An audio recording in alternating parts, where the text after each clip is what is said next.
फिर से जय मसीह की सभी को। आइए परमेश्वर का वचन को आज फिर से पढ़ते हैं। भजन संहिता 2 अध्याय, जहाँ ऐसा लिखा है, परमेश्वर का अभिषिक्त राजा। जाति जाति के लोग क्यों हुल्लड़ मचाते हैं और देश देश के लोग व्यर्थ बातें क्यों सोच रहे हैं। यहोवा और उसके अभिषिक्त के विरुद्ध पृथ्वी के राजा मिलकर और हाकिम आपस में संमति करके कहते हैं, आओ हम उसके बंधन तोड़ डालें और उनकी रस्सियों को अपने ऊपर से उतार फेंके। वह जो स्वर्ग में विराजमान है हंसेगा, प्रभु उनको ठट्ठों में उड़ाएगा। तब वह उनसे क्रोध से बात करेगा और क्रोध से कहकर उन्हें घबरा देगा। मैं तो अपने ठहराए हुए राजा को अपने पवित्र पर्वत सिय्योन की राजगद्दी पर बैठा हुआ चुका हूँ। मैं उस वचन का प्रचार करूँगा जो यहोवा ने मुझसे कहा, तू मेरा पुत्र है, आज तू मुझसे उत्पन्न हुआ। मुझसे मांग, मैं जाति जाति के लोगों को तेरे संपत्ति होने के लिए और दूर दूर के देशों के को तेरे निज भूमि बनने के लिए दे दूँगा।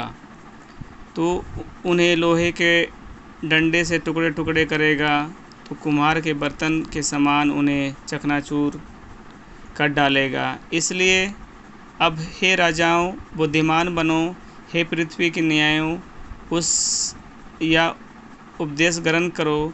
डरते हुए यहोवा की उपासना करो, कांपते हुए मगन हो। पुत्रों को चूमो, ऐसा ना हो कि वे क्रोध करे और तुम मार्ग में ही नष्ट हो जाओ, क्योंकि क्षण भर में उसका क्रोध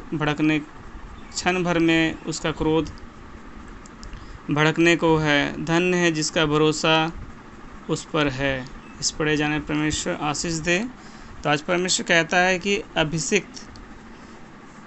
परमेश्वर का अभिषिक्त राजा, जाति जाति के लोग जो हुल्लड़ मने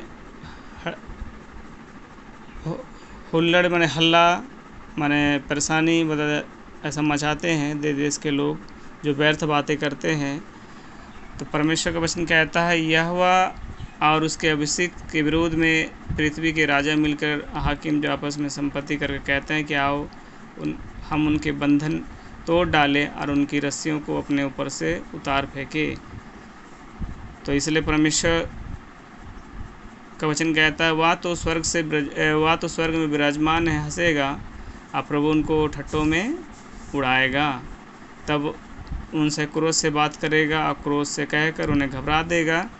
मैं तो अपने ठहराए हुए राजा को अपने पवित्र पर्वत सिय्योन की राजगद्दी में बैठा चुका हूँ।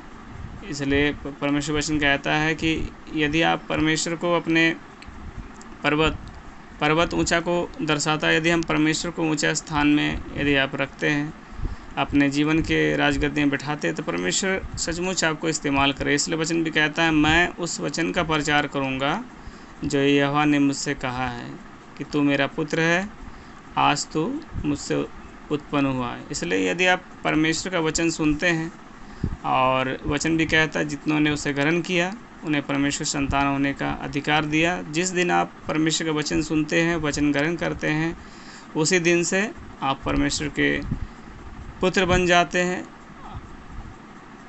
और इसलिए परमेश्वर भी कहता है कि तू मेरा पुत्र है, आज तू मुझसे उत्पन्न हुआ। और परमेश्वर का दास यहाँ प्रार्थना कर रहा है कि परमेश्वर उनसे कह रहा है अपने दास से कि मुझसे मांग, मैं जाति जाति के लोगों को तेरी संपत्ति होने के लिए और दूर दूर देशों को तेरे निज भूमि बनने के लिए दे दूँगा। तो परमेश्वर यहाँ आपको मांगने सिखा रहा है कि जाति जाति के लोगों को संपत्ति। इसलिए परमेश्वर का वचन जब कहता है मांगने, तो आपको परमेश्वर के वचन के अनुसार मांगना है। इसलिए परमेश्वर के अभिषिक्त होने के नाते आपको परमेश्वर के वचन के अनुसार ही चलना है। इसलिए क्योंकि परमेश्वर ने आपको एक अभिषिक्त जन बनाया है, क्योंकि वचन कहता है जितनों ने उसे ग्रहण किया उन्हें परमेश्वर संतान होने का अधिकार दिया। जब आप परमेश्वर के संतान बन जाते, पहला पत्रस के अनुसार आप एक राजा, याजक, पवित्र लोग, पवित्र समाज, निज प्रजा बन जाते हैं। इसलिए जब परमेश्वर के आप संतान हैं तो इसलिए आपको किसी बात के लिए चिंता नहीं करना है।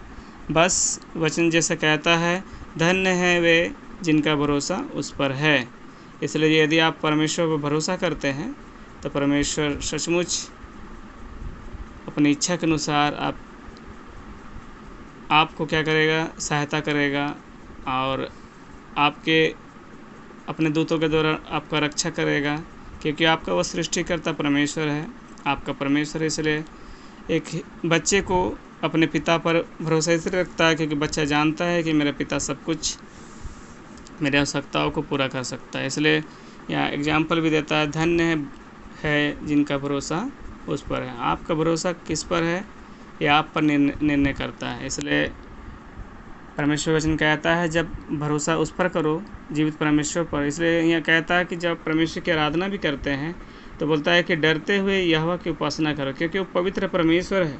क्योंकि जब परमेश्वर के स्वर्गदूत जिनके 6 पंख होते हैं, जो डर परमेश्वर के समीप होने के बावजूद भी वे लोग परमेश्वर को नहीं देखने पाते हैं, और वे लोग भी एक ही बात को कहते हैं, पवित्र पवित्र सेनाओं का यहोवा, क्योंकि 6 पंख होने के बावजूद 2 से उड़ते हैं, 2 से मुंह ढकते, 2 से पाँव ढकते हैं।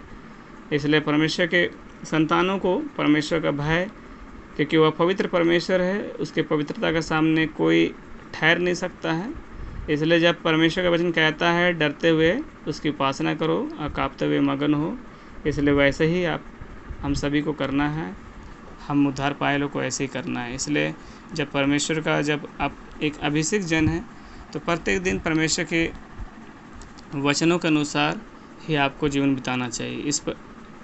इस वचन भजन संहिता 2 अध्याय के अनुसार आपको आशीष मिले, और सुनने वालों को और पढ़ने वालों को भी आशीष मिले। ये प्रार्थना यीशु मसीह के नाम से मांगता हूँ, आमीन।